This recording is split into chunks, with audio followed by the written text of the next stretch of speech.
What's up and what's good, everybody? And we welcome you to Inside the 20 by 20. I'm Jack Patterson, joined here by Joe Ripley, and I'm also joined, we're also joined by our good friend, good buddy, and wrestling aficionado, Matt Brown in North Georgia. Say hi to the people, Matt. What's going on, guys?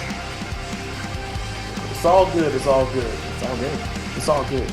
But anyway, so today is a great day because it's a great day. For those of you who follow us on our Facebook and YouTube pages, you know, we've been cranking out shows since Money in the Bank back in June. Mm-hmm. But we have a new audience joining us now on CTV over in East Alabama. Yeah. We're, first off, thrilled to be part of the CTV family. Yeah, thank you guys for really allowing us into your homes, your phones, your tablets, whatever you have. It's going to be a fun ride. Yeah, it's going to be a fun ride into the wacky and crazy world of professional wrestling. So, Joe, this was your idea for some of our fans who may have, not watched wrestling in a long time, or, may have not watched wrestling at all, trying to give them basically an introduction, if you will. Sure. So, this great sport that has brought us together, we know it as wrestling. Now, this isn't your typical, high school wrestling, state title wrestling. Yeah. This is, I guess, as you say, wrestling entertainment. Sports entertainment. Sports entertainment, which meshes wrestling as well as similar art forms. You have MMA, you have jiu-jitsu, you have Muay Thai. Yeah. You've got all these different, even Capoeira. You've got all of these martial arts meshed with entertainment. So, anything from dance to singing to even rapping. Yeah. This is what we've seen now. No longer is it your traditional, good guys versus bad guys. Those lines are blurred nowadays. So, hey, let's start at the beginning, Jack. First off, let's tell the folks how we got into wrestling in the first place. All right, Matt, I'll let you lead it off, man. Don't really have, well, I do, but I know I've probably seen wrestling at some point before this, but the mind that I always go back to in my memory, I was somewhere between 4 or 5 years old. I was flipping through the TV, and I guess I came past, WWE, WWF at the time, Raw, and it was Kane's entrance, and I was immediately, just kind of like drawn in being a kid. There's this big, mountain of a man, scary, mask on. It's all dark, red lighting, smoke, smoke-filled air, all that stuff. And I was like terrified. He terrified me, but I didn't want to turn the channel. And it's just something that's kind of evolved from there. I would watch it on TV.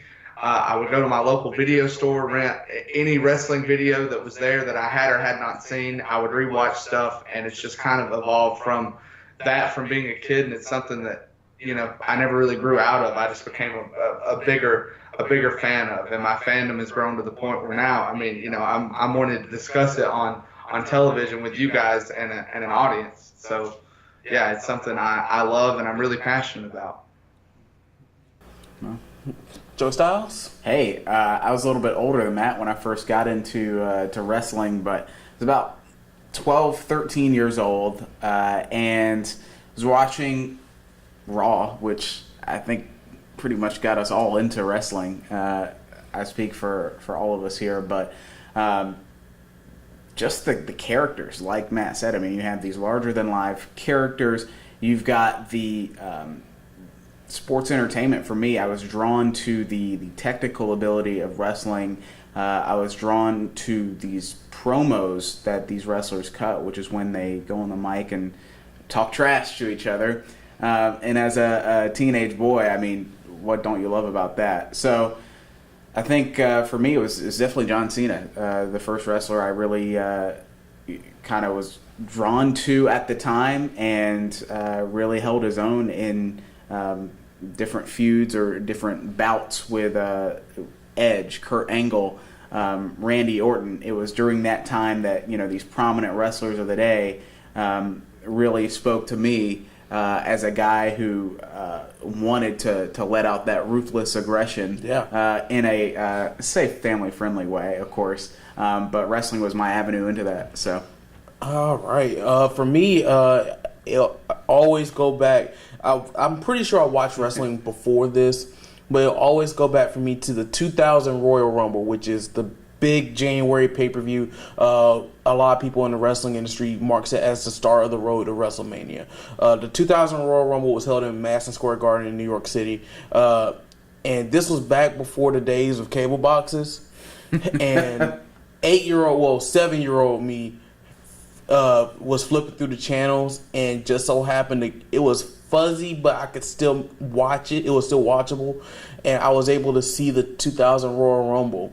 And at that time, I was a huge fan of The Rock, and he won that Royal Rumble, and that was for me. Like, and keep in mind that, you know, 7-year-old me was sneaking back and forth because I wasn't supposed to be watching TV at 11 o'clock at night. that's usually how it goes. But with that being said, that's how I kind of fell in love with pro wrestling. And then, of course, as I got older, but you know, kind of like Matt, my wrestling fandom grew. I was able to go to events. I remember in 2006, and I'm from here. It was, I think, the Go Home to No Way Out in 2006 edition of SmackDown, and I was able to see the Undertaker and Kurt Angle and Eddie Guerrero. You know, not Eddie Guerrero because he had passed at that time. I've seen him in Columbus though. But Randy Orton, Rey Mysterio, you know, just to see all those guys in action, it just blew like 12, 13-year-old me's mind. And that's the thing, really, about wrestling. It's always been kind of a family-driven industry, but I would say even more so now with the access social media has, with television being in the palm of your hand now. Mm-hmm.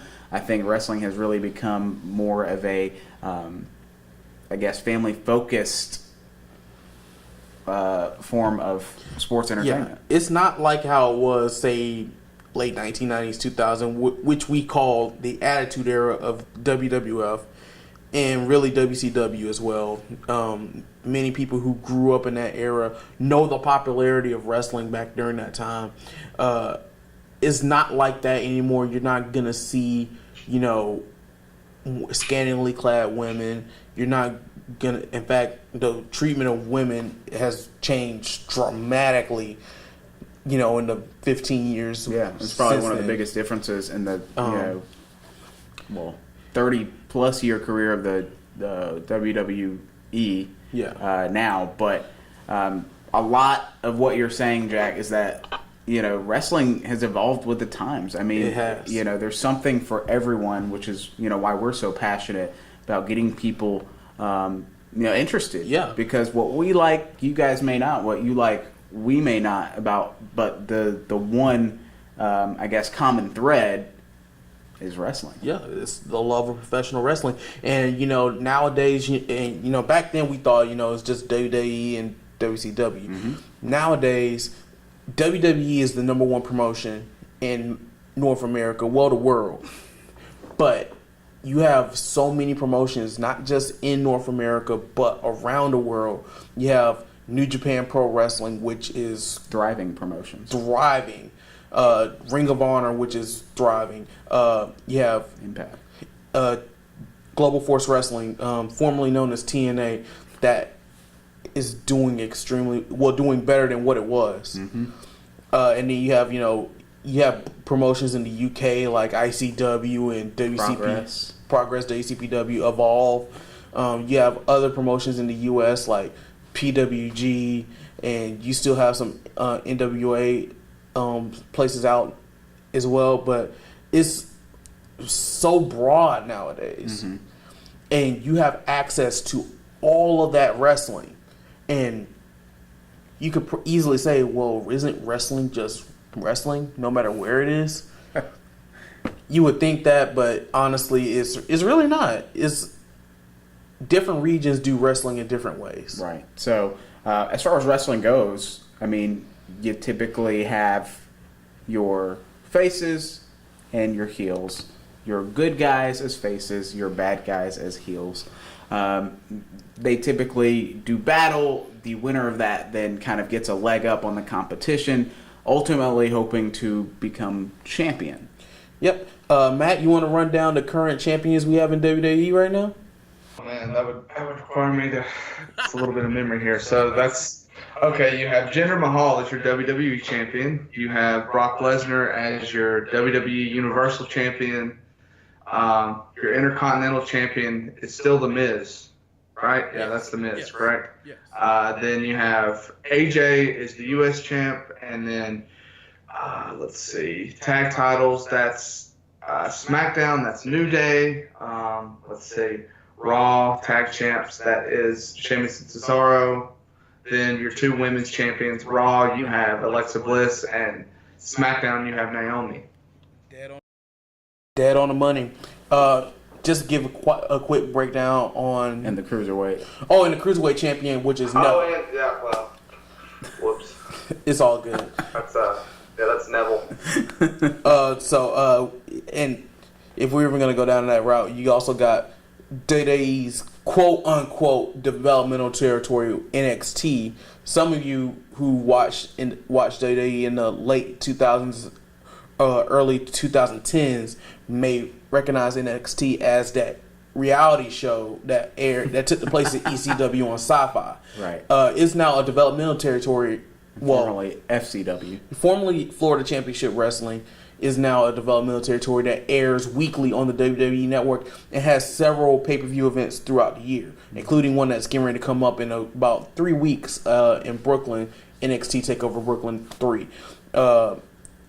You have your NXT champion, Bobby Roode, your NXT Tag Team Champions, the Authors of Pain, and your NXT Women's Champion just so happens to be the shirt that I'm sporting today. That would be Asuka. Just a world full of wrestling opportunities. But let's kind of put the microscope on this region. East Alabama, West Central Georgia.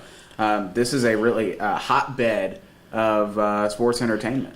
And, it's a lot of history here too. Many of you probably remember going down to the municipal auditorium here in Columbus and seeing, the old NWA shows and, Tony Atlas and stuff like that. Abdullah the Butcher. Yeah. Those days, those days, kind of come and go. We still have a couple of local promotions, Syndicate and stuff like that airs on our local CW affiliate. But a lot of it is, more regional and national now. Mm-hmm. And, WWE just made their second stop of the year here in Columbus a few weeks back on July 17th, I think. Mm-hmm. And, of course, they held tribute to the troops here back in 2014. So it's a lot of regional and national things now. Mm-hmm. But, so many ties to the Chattahoochee Valley. You have Marty Jannetty, who's from Columbus. That's right. You have one third, I guess you could say, of the tag team champions on SmackDown Live, The New Day. Xavier Woods was born in Columbus. Right. Even if you want to go a little broader, go back a quarter of the Four Horsemen. Yeah. J.J. Dillon spent a lot of time down here. His family is all into wrestling. You got Ric Flair from the Queen City. I mean, these are, Dusty Rhodes over in Texas came over to Atlanta and really kind of built up the promotions here. Yeah, I mean, if you want to even go further than that, Dusty Rhodes' sons, Goldust, Dustin Runnels, and Cody Rhodes. Cody Rhodes is currently the Ring of Honor World Champion and a member of the New Japan stable Bullet Club. So he formerly was in WWE as Cody Rhodes and as Stardust. But he's gone on to the independent scene and has done tremendous work in the last year. In staying in the state of Georgia as well, you got the current United States champion AJ Styles, who is regarded as one of the best workers in the world. Yeah.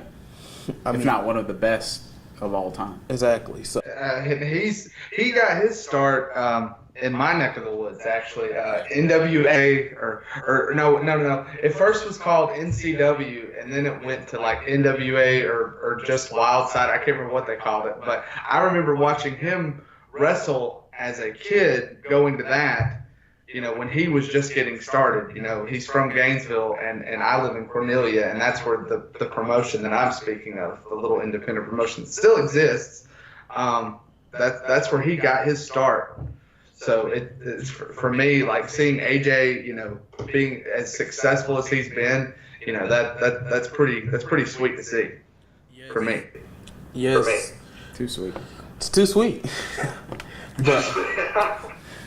but that just goes to, and of course you have so many promotions. Obviously WCW, you know, headquartered in Atlanta. You know, they did.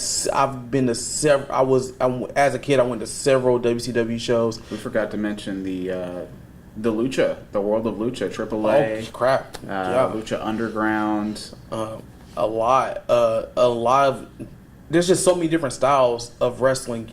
You have the Lucha Libre style, which is more of the high flying variety. Yeah. You know, the style that's been made popular by people like Eddie Guerrero, Rey Mysterio. Sure. You'll see the masks usually, the colorful, intricate design masks. That's which are from the Lucha Libre tradition. Yeah, and that tradition is huge. Like that tradition is, you know, highly respected over in Mexico. You've got the Bushido, the Way of the Warrior in Japan, and if you've ever seen a Japanese superstar or someone who's wrestled in Japan, you know they're hard hitters. Yes. And they don't go down easy. Strong style. Strong style. You know, personified by people like, you know, Shinsuke Nakamura. Mm-hmm. You can even say to a certain extent, because of their work over there, AJ Styles, Finn Balor, even Brock Lesnar. Yeah. Who was an IWGP champion over in Japan. You've got the British strong style. You've got technical grappler, brawler. Yeah. Made personified by the current WWE United Kingdom champion, Pete Dunne, Drew McIntyre. Yeah. Noam Dar, Joe Hendry, people like that. Mm-hmm. So wrestling is such a global thing now. That's probably the biggest thing you could take away from this. Yeah. Wrestling is a global phenomenon. And it's so accessible. I think that's why it's gone global the way it has, because more and more people are getting access to wrestling, whether it's through actually watching, whether it's through blogs like us, whether it's,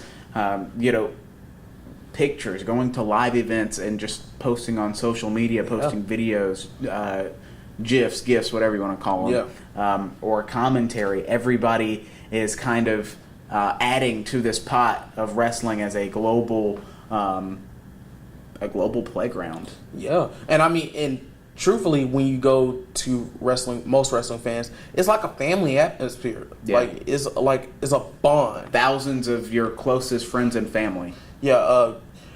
Me and Joey, we can, attest to this. We were in Orlando this past year for WrestleMania. The biggest wrestling event in the world. Yeah, by far. It was a week's long's worth of stuff. We spent the weekend down there. Went to NXT TakeOver. We went to WrestleMania itself. Monday Night Raw as well. And by the way, if you're a wrestling fan, you should really make that a bucket list item. So good. We're taking Matt with us next year. We're dragging Matt. Yeah. We're dragging. You're not dragging. I'm going willfully. I'm excited, man. We're going to New Orleans for WrestleMania 34 weekend. So, and of course, we'll have you covered down there as well. But it's really a bucket list kind of deal.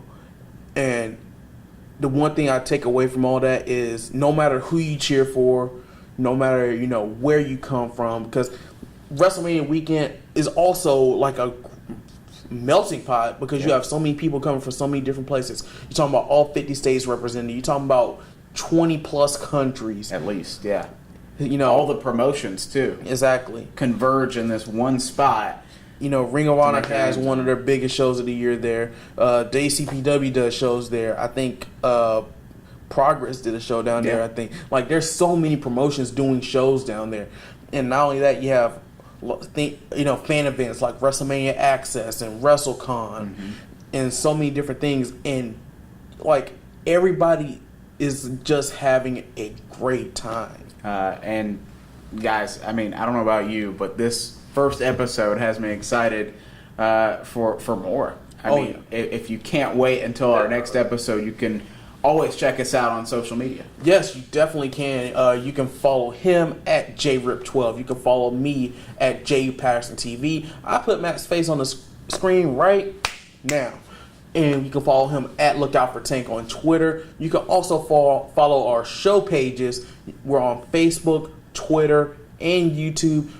And like I said, we already have several episodes on Facebook and on YouTube from past shows we've reviewed or done predictions for. Going back to Money in the Bank earlier this summer, we're getting ready to put out our Battleground reactions from Battleground, which was held a couple Sundays ago. We've also got some special exclusive content as far as Sounds from the Squared Circle, which you so hardly work on.